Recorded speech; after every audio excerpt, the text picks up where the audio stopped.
Hello, my name is Amanda Augustine, and I'm a certified professional career coach and resume writer and the resident career expert for Top Resume, the largest resume writing service in the world. I'm here to discuss how you can negotiate a more flexible work arrangement with your current boss. A Gallup poll found that 1 in 4 workers would like to permanently work from home after the pandemic. This doesn't even factor in the percentage of people who would like to maintain some level of the flexibility they gained during COVID. So if the thought of going back to the office and the way things were has your stomach tied in knots, don't panic. I repeat, don't panic. While you're typically in the best position to negotiate flexibility when seeking a new job, the pandemic has created this unique opportunity to negotiate a more flexible work arrangement with your current employer.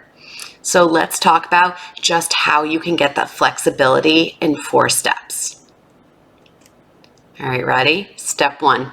Consider your options. A flexible work environment can take many forms, so carefully consider what will work best for you and for your employer before proposing any permanent changes to your work arrangement. Some of these could include working from home on a part-time or full-time basis, changing the start and end times of your workday, or working part-time or with reduced hours in a sort of job share arrangement. Step 2 is to do your homework. You want to definitely prepare for these negotiations. So first, talk to HR or consult your employee handbook just to understand what your company's policy or maybe non-policy is on remote work, especially anything that was put in place before the pandemic. And then you want to find out if your employer plans to change their policy or adopt a hybrid work model, which basically means half people are in the office and half the time you're remote. If your company seems to want everyone back in the office, don't lose hope.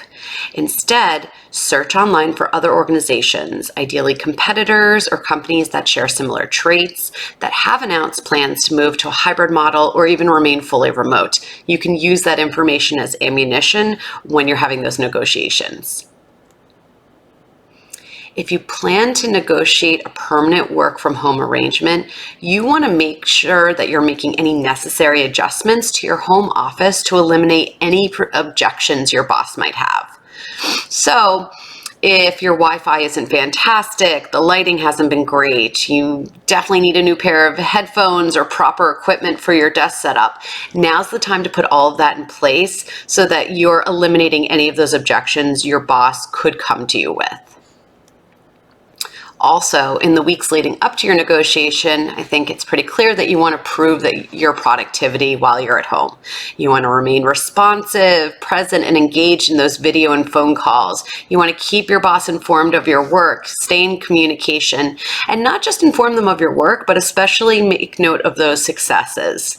If you have a brag book, which I recommend everybody have, some sort of document or file where you're keeping track of all your accomplishments and your successes, now's the time to create that or update it and have it handy when you're going to have this conversation with your boss. Always take your boss's personality and communication style into account when you're going to broach such a subject. So if you work for somebody who doesn't like to beat around the bush, set up a meeting with a very clear objective. I want to talk to you about a permanent work from home arrangement. I want to talk to you about flexibility after the office reopens. Whatever you want to say, make it clear. But if you have a boss that tends to be a little less direct and they prefer that line of communication, you might want to bring up the topic at first during a one-on-one or some other scheduled meeting where it's just you and your boss, so that you can at least start dipping your toe in the water and having that conversation to feel them out. However you decide to start this conversation, it's really important to try and have it face-to-face or at least over video, so you can pick up on those nonverbal cues and the body language, those sorts of things, the eye contact, just to get a better understanding of how well received your proposal is.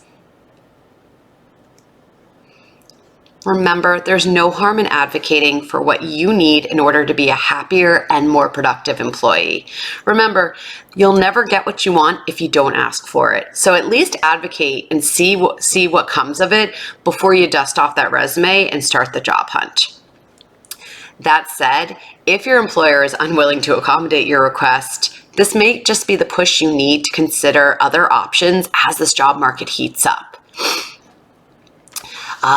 I always want to remind everybody that a great job search does start with a great resume. And so if you do decide it's time to make a change or your employer is unwilling to accommodate your needs, visit topresume.com/JobSearchAmanda to request a free resume review and to access discounted pricing for any of Top Resume's resume writing services. Thank you so much for listening, and I wish you the best of luck.